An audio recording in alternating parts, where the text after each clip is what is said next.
a lot of times you find these homes, they're very mom and pop. And so running it the way we run it is very different. It's very new. And a lot of people aren't doing that. So it is a unique opportunity because someone else who set this up, you could purchase the real estate, purchase the business, you're up and running, cash flowing right away. Welcome to the Next Level Income Show, where it's our goal to take your income, your investments, and your life to the next level. I'm your host, Chris Larson. If you haven't yet, get a copy of our book for free at our website, nextlevelincome.com. That's www.nextlevelincome.com. Just click on the book link, and I'll even send you a copy if you put your address in. On today's show, we have Isabelle Guarino, who's going to talk about residential assisted living, which is part of what I think is going to be the biggest opportunity that we have seen in real estate since the baby boomers entered the market in the 1980s.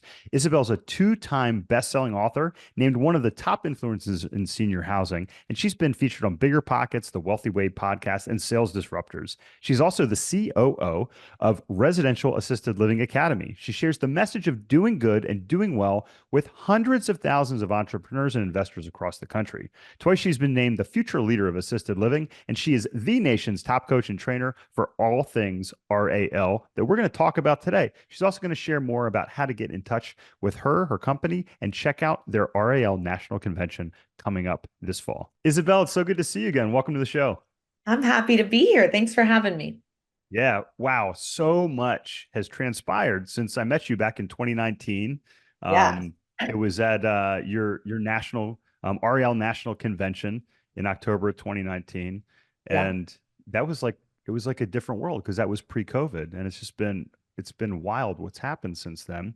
Yes. But something hasn't changed. If anything, it's probably gotten even more solidified, and that's the demographics behind what we're going to be talking about today, which is really a special segment of senior housing. So Yeah. I don't want to ruin the steal the thunder that we're going to talk about. But I had the pleasure of knowing your father, Gene. Yeah. I heard him on a podcast about 6 years ago, Yeah. which is what put us in touch. But I'd love for you to share what you guys are doing, a little bit about your business and your background. We teach and train real estate investors and entrepreneurs how to own and operate their own residential assisted living homes. So whether they're owning the real estate and the business, or just one or the other, or even just investing in this, we show people how to kind of do all of those different options. Because what you just said, the demographics, the baby Yeah. boomers have been driving our economy the last 70 plus years. And this is, Yes. the final chance to take advantage of the trends that they create, the silver tsunami of Yeah. seniors, as we call it. So they're definitely coming to shore, and timing has never been better. I love it. I love it. The silver tsunami of seniors. And I'm a demographics guy. So my degree is in engineering, Isabel. I'm just a numbers guy. I'm like, hey, if I can look at the numbers and the numbers make sense, then that probably is going to drive me in the right direction versus like, oh, do I feel good about this or that? And I'll never forget, I read a book called it was The Roaring 2000s by a guy named H.S. Dent, Harry S. Dent. Yeah. And Harry talked about demographics, and he talked about like what's business segments to look into. And he had all these charts, and it was like, hey, you can predict like how many bags of potato chips are going to be sold because you know what the average age of the American consumer was going to be. And Yeah. when there was a lot of teenagers in the baby boomers' homes, potato chip sales boomed.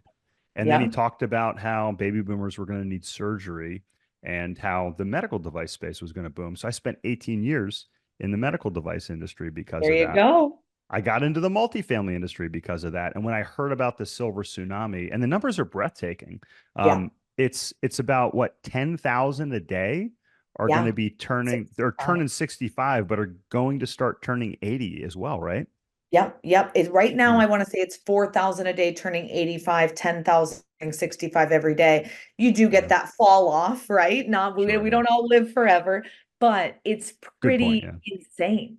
I mean, Yeah. people are living longer, they're Yeah. living healthier lives because of Yeah. what you just said, Yeah. surgeries. We don't have, or we have insane medical technology that we didn't have back in the day. So Yeah. people are living longer, Yeah. and 70% of people are going to need daily care for an average of 3.5 years. So this is huge. I mean, seven Yeah. out of 10 people are going to need some form of support along their life.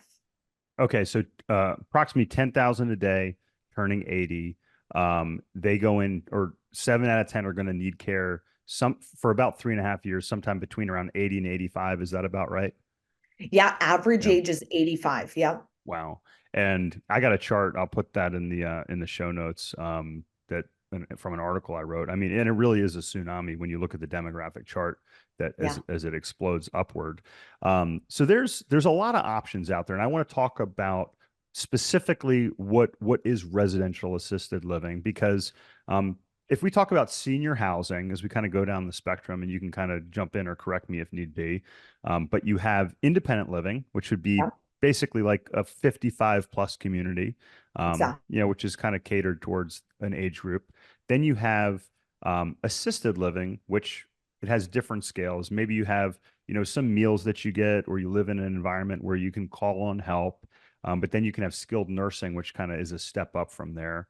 Yeah. Whereas residential assisted living, and this is when I first heard about it, I was like, this is brilliant. So tell the audience, like, what exactly is residential assisted living? Yeah, the big difference of what we all know assisted living to be is it's a huge commercial facility, right? It's long Mhm. hallways with impersonal staff where your loved one's just a number, right? Yeah. You're getting crappy food and not great care. The ratios are 30 seniors to one caregiver. That's Wow. 30 to insane. 1. That's Okay. sick and wrong, right? They should be illegal, but they're happening. And that's what we all think of when we think of assisted living. So what we are is kind of, let's say that's the hotel, we're the Airbnb. That's the Love it. taxi, we're the Uber, right? Yeah. We're that newer, smaller, more personalized version of assisted living. It's a residential home that houses somewhere between 6 and 16 seniors.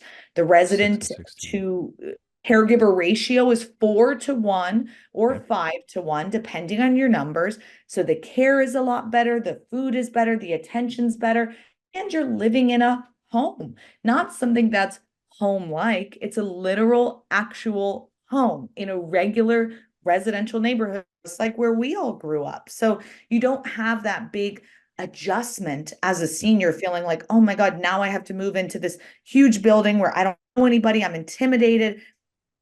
It's totally where it's exactly like you grew up. You walk a couple, feet to the kitchen, you walk to the next bedroom.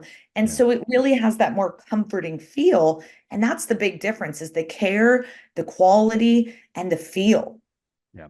Yeah. And this is, I think, as we look at the financial aspect of this, I think if you polled people and said, hey, Isabel, what would you like when you get older? We'd say, Yeah, hey, I want to stay in my home. My grandparents, they said, and I was kind of the de facto decision maker in place of my mother in terms of the children, because my mother passed away prior to my grandparents. So my grandfather passed on a few years ago. But he was in memory care. My yeah, grandmother was in assisted living, and they both said, "Oh, we want to stay on the farm," because they lived on this farm, 50 acres. I started going there when I was 2 years old. The problem yeah, was farms are kind of dangerous if you're losing dexterity and things. And we looked into bringing somebody in to help 24/7, but the cost was it just was prohibitive. They didn't have the ability to do that even with long-term care. yeah, So I guess going down the cost spectrum, the top would be, hey, just hire somebody to come in 24/7, make food, care for somebody, yeah, or have a loved one do it. That's, basically giving up one career for another. So yeah, residential assisted living is a either a converted home or a purpose-built home yeah, where you have basically a small community. So what you said, between 6 and 16 individuals, but yeah. then you have dedicated caregivers. So you're in a home, you have access to the kitchen, the things, the modifications that are done, and the idea is it gives you the same feel, but it's a little bit more cost friendly. Is that right? Absolutely. Because just like you said, that one-on-one care, right now, the average cost in our country today is $27 an hour for one-on-one care. So if $27 per hour. So you're looking at paying somebody somewhere between 50 and $60,000 a year, and is that Oh, right? even more than that, if Even you more needed than that. Yeah. Oh, because 24/7 it's care. 24/7. I'm just thinking like 8 hours a day. So three So times that. So really that's maybe is upwards 19 of grand a 100. month. Wow. Yeah. So as much as Plus 200K the or more. mortgage or lease, the food, the Yeah. utilities, the Yeah. activities, cable, we're talking 20, 25K a month to Wow. keep your loved one at home.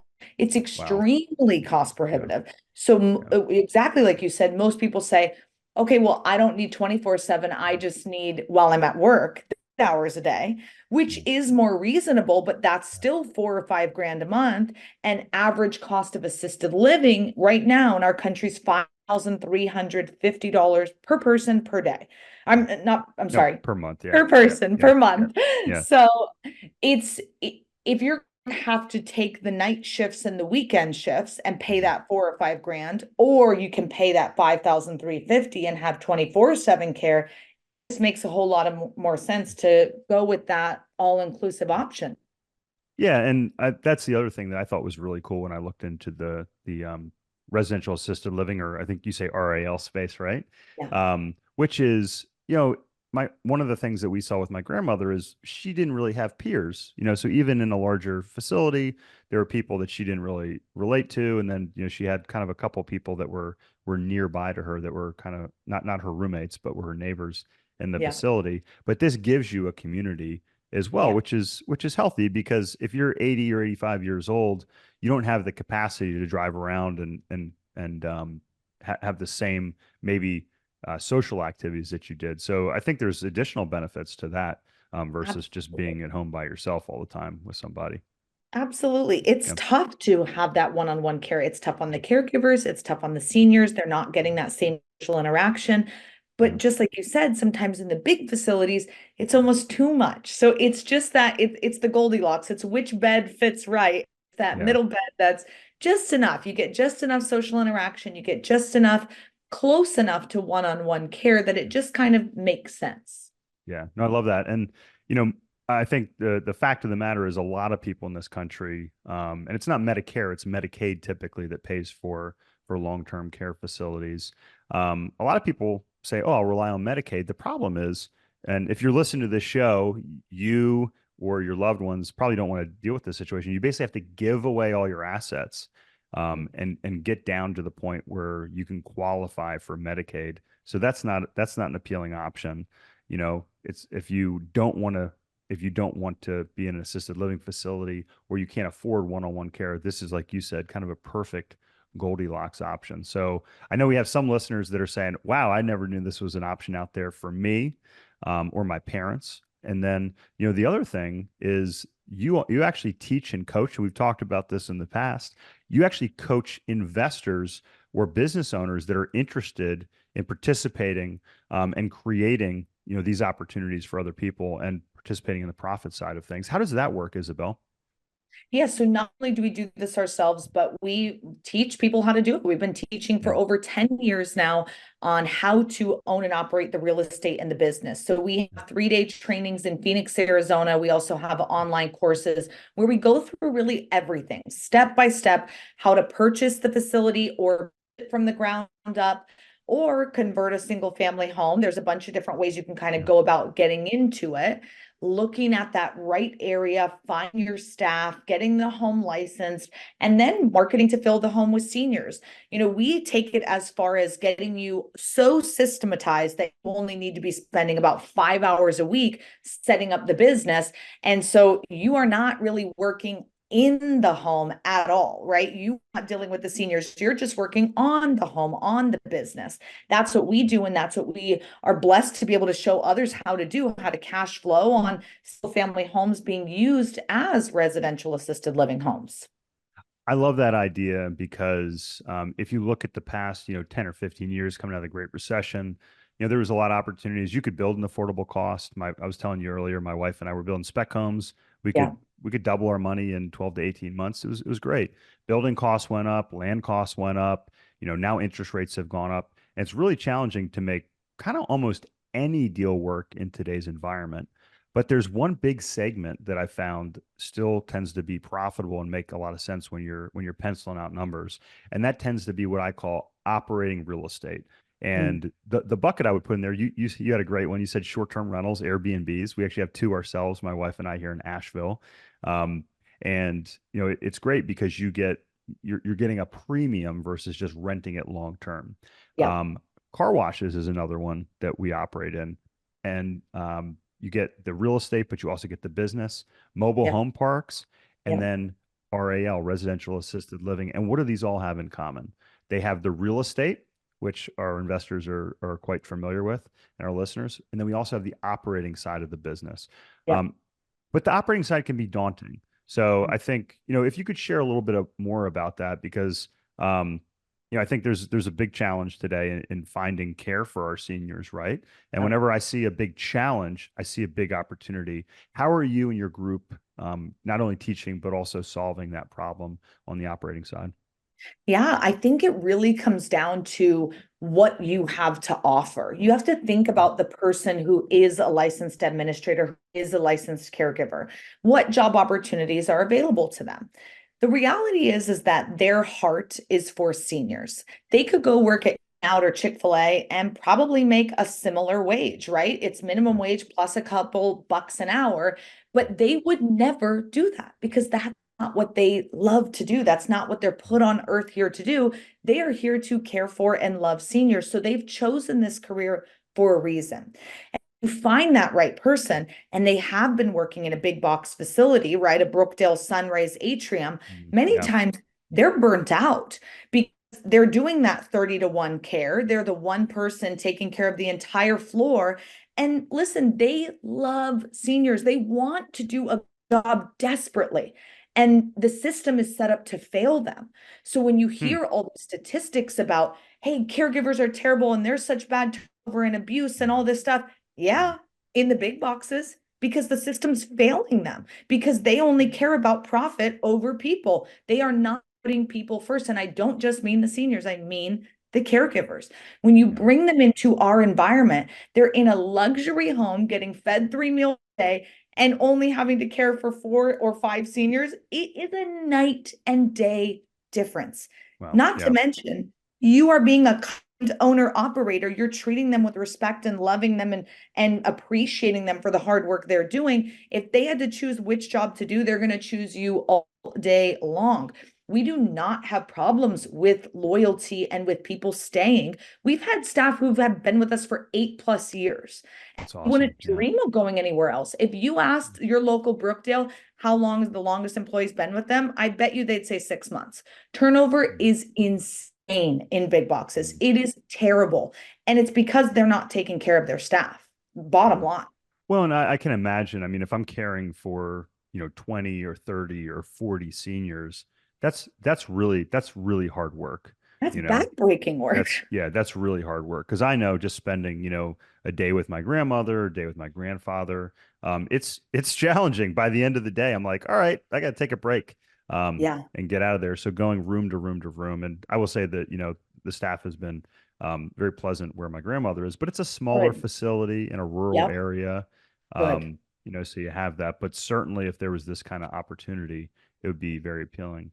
Yeah. And it's actually, I think, I'm thinking about my aunt who we actually had hired for a period of time to take care of my grandmother, and she said, "I don't know if I can." My grandmother's a handful, but but it seems like there could be an opportunity. So if you're a caregiver for one of your loved ones, you could potentially you could convert that into a business opportunity and help mitigate some of the costs. Do you have people that you work with that do that? Are you a high income business owner or professional earning 300,000 or even more a year, but still feel like you're living paycheck to paycheck? Are you comfortable working until you're 65 or 70 to retire? Or do you want to achieve financial independence and live life on your own terms? You could join myself and Matt Four and learn how we both became financially independent in our early 30s. We will teach you how to make, keep, and grow your money, teaching you strategies to maximize your earnings, keep your income that you've earned through tax strategy and legal structures, and ultimately teach you how to grow it by determining your personal investing strategy, as well as teach you how to analyze investments so you can grow your passive income to the point to live life on your own terms. Our coaching clients reliably do this in 7 years or less. To learn more, check out our coaching program at nextlevelincome.com/coaching. That's nextlevelincome.com/coaching. You need to go get licensed to become the Okay. caregiver. And as long as they're Gotcha. willing to do that and you have heart for it and you want to do it, you Yep. can. Yeah. But it really, we're showing investors how to do this. We're not Gotcha. necessarily focused Gotcha. on that caregiver. We're focused Yeah. on showing the investor how to purchase the real estate, hire the right people. So maybe they have Gotcha. someone in their life like you. You're the Yeah. perfect example. You're the investor. Maybe your aunt wants to be that caregiver. Okay, Yeah. great. Have her go get licensed. She can work in the home, but you're still paying her the same as you would a stranger who'd be a caregiver coming to work. Sure. Sure. It Sure. wouldn't Yeah. change the pay within the home. If you wanted to work in the home, you could do that, but that's not what we show people Yeah. how to do. Yeah. Yeah. But it could help the revenue from the business could help subsidize what we were already paying for my grandmother, for instance, and make it a little bit more Oh, your sustainable. Yeah. grandmother Yeah. would be living for Yeah. free Yeah. and Yeah. And you'd that's be a cash yeah. flowing. Yeah, so that's another. If you're listening and you say, "Well, hey, I'm facing this scenario. I like the idea, and I like the business idea," you could actually utilize it and potentially subsidize the care of your loved one, or even make some money. So let's talk through that. So I remember when we looked at this, Isabel. There's a few different pieces. So Mhm. let's kind of walk through them. Does this work in any state? Does it work in any area? You have students in all 50 states, but you want to be in strategic areas within your Okay. state. I'll say Okay. that. Gotcha. And I know there's from working with my grandparents and through their situation, you have kind of different areas. You have memory care, you have specialized memory care, you have kind of like standard assisted living, if you will. Do you have facilities that specialize in one or the other, only one? How does that work? All three of our care homes here in Phoenix are all licensed as assisted living homes, but we Okay. do teach and train people how to do memory care homes as well. It's a great option if you're in a state that where you can only have less than 10 residents because it Gotcha. maximizes the amount you get per resident. It's about an additional $1,000 to $1,500 more per month if Hmm. you need memory care. Yeah. So that 5,350, someone in memory care might be paying 7,000 in the exact same home just because they're a Gotcha. higher level of need. So if you can have less residents in the home, we want the maximum amount of income per resident. So being licensed as memory care is a great option for you right there. Yeah, that makes good sense. Um, would you have to build these properties? You mentioned converting them. If somebody's looking at a house, because I again, if I buy a rental house today and I rent it out with interest rates where they are, the numbers just don't make sense in general. Like I'm Right. not going to make any money. Yep. Can I take like how does that work with respect to the actual property itself? Yeah, there's four ways you can get started. So one is leasing a home to use for this. So kind of what we were Oh, talking about, yeah, prior to the show was yeah, buy a home, someone else, right, is buying a home, renovating it, getting it licensed and ready to go, yeah, and they're leasing it to an operator to run the business. So that's one way. Second, you can buy land and build custom from the ground up. If mhm, you're in an area where you're allowed to have 16 residents, like Idaho, New Jersey, Texas, Kansas, yeah, Illinois, I would buy land and build mhm, custom because we're not going to find a 14 or yeah, 16 bedroom home on the yeah. market. You're Maybe going to in have like a maybe like a fraternity house, right? But right, right. that's probably not the right fit. You're, yep, you're going to have to do massive renovations anyways. Yeah, You may as well make custom suits so you can, gotcha. build from the ground up. Third, you Yeah, can buy a single family home and convert. And when I say single family, I don't mean a 3-2. I don't mean a 1,200 square foot, although that is single family. yeah, I'm sitting in a 4,000 square foot 6.5 right now. This is also a single family home. right, So we're right. talking more luxurious, bigger, larger homes with a Yeah, bigger square footage footprint. And then yeah. the fourth way is buying an existing. There's 30,000 group homes that exist in our country today. Oh wow. And yeah, and 80% of them are run by immigrants, people from other countries who come Hmm, over. Maybe they were a doctor or nurse wherever they're from. They open up shop, they run one of these care homes, they live in the home, work in the home, do everything themselves. After about 7 or 8 years, they burn out. So we're responsible for the other 20% of the industry that's running this as professional business owners. But a lot of times you find these homes, they're very mom and pop. And so running it the way we run it is very different. It's very new. And a lot of people aren't doing that. So it is a unique opportunity because someone else who set this up, you could purchase the real estate, purchase the business, you're up and running, cash flowing right away. yeah. No, I like that opportunity. So there's multiple different ways to get the actual property itself and do that. Yeah. And I like that opportunity. So if you're listening, if you're an investor, you could partner with an operator. If I could Yep. buy the real estate, I could probably rent that real estate for a higher amount than if I was like an Airbnb, than if I Yep. just was renting it long term. Yep. If you've done the Yeah, renovations, you've added fire suppression, sprinklers, guardrails, handrails, yeah, you've made it, more bedrooms and bathrooms, smooth, clean floors, all the different things yeah, to get it licensed through the state, they would be willing to pay you sometimes up to 2 times the fair market rent. We do that with our homes, and it's a beautiful thing. We have nothing yeah. to do with it. 8-year contract, get a check every month, and don't have to worry. That's you're talking my language there, Isabel. Um, so we mentioned technology. Technology is helping people live longer. I'm very bullish. I'm very optimistic about where it will be. I want to live to see 2100. There you I go. think I'm a little older than you, but if that would mean I'd have to be 122 years old Okay, to it's a get good. there. Yeah, there we go. So try to stay as healthy as possible. Um, but I also know that there's a lot of AI and there's a lot of cool technology that is Yeah, coming into the senior care space, yeah, from administering drugs, medications, I should say. Also, there's I was talking to a gentleman, and he was telling me that you can use like low frequency sonar and determine where people are moving in a facility, and that can even monitor their breathing and their heart rates. What do you see in terms of the future in senior care, as we face kind of a crisis in terms of the number of people able to care for our yeah. seniors, and then this explosion of seniors that are coming? How do you see technology interceding to improve the quality of care and the scope? Yeah, there are new things coming to market every single day. And Yeah, I tell people all the time, I'm like, hey, if RAL isn't for you, just do something in the senior yeah, care space. Just like you were saying, yeah, reading Harry S. Dent's book and saying, yeah, hey, I'm going to follow the money.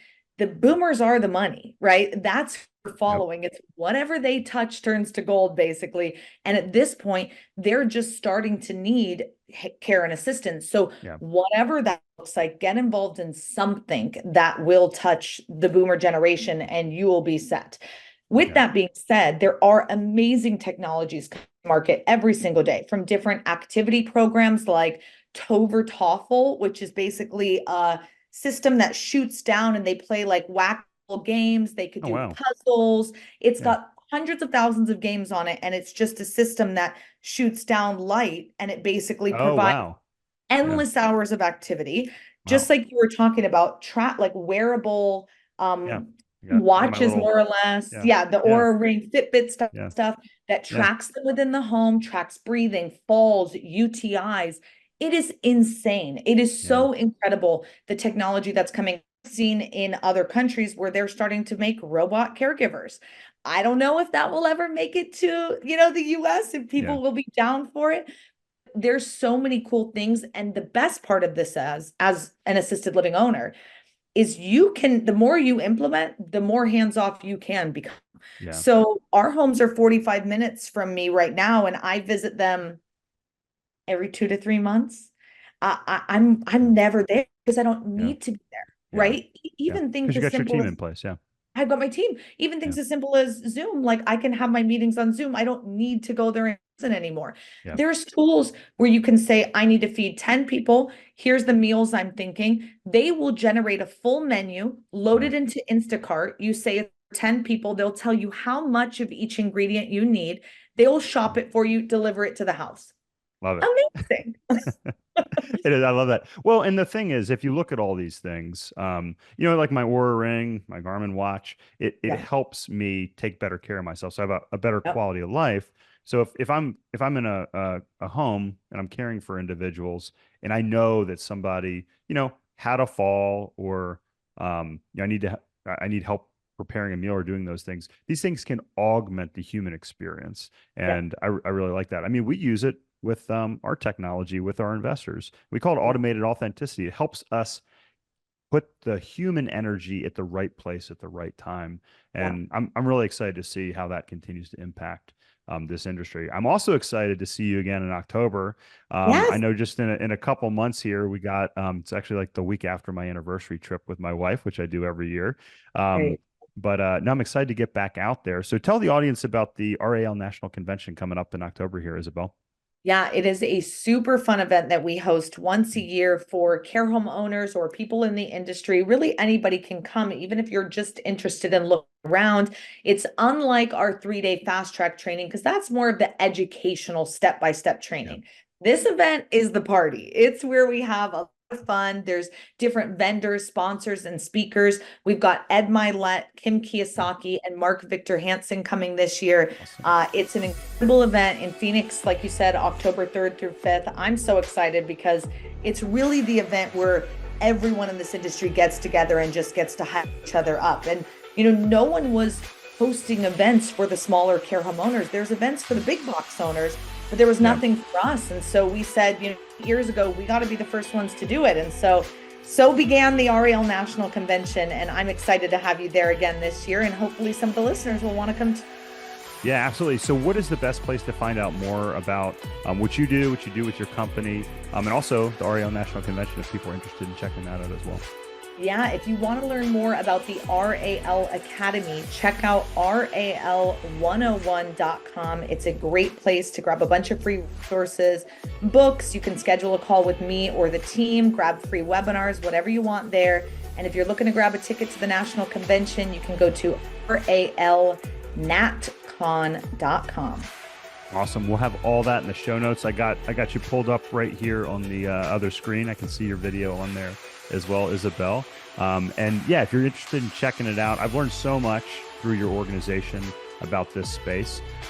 It's, in my opinion, from a demographics perspective, the biggest opportunity that we've seen in the real estate space since the baby boomers entered the real estate market in the 1980s. And Isabelle, we're excited to have you share this with the audience today. We'll certainly have you back on, and I'll see you here just in a couple months. Thanks so much. Hey, Chris here again. I hope you found this episode valuable. Now, I have one more thing to gift you. We have a page for my coaching clients where you can get a free copy of my book, as well as much more from previous guests on the show. Just check out nextlevelincome.com/coaching to get a free copy of my book, audiobook, and much more. I'll send you a copy of my book and cover all the shipping costs as a thank you for listening to the podcast. Also, please like, share, and take just 90 seconds to give us a rating on Apple Podcasts.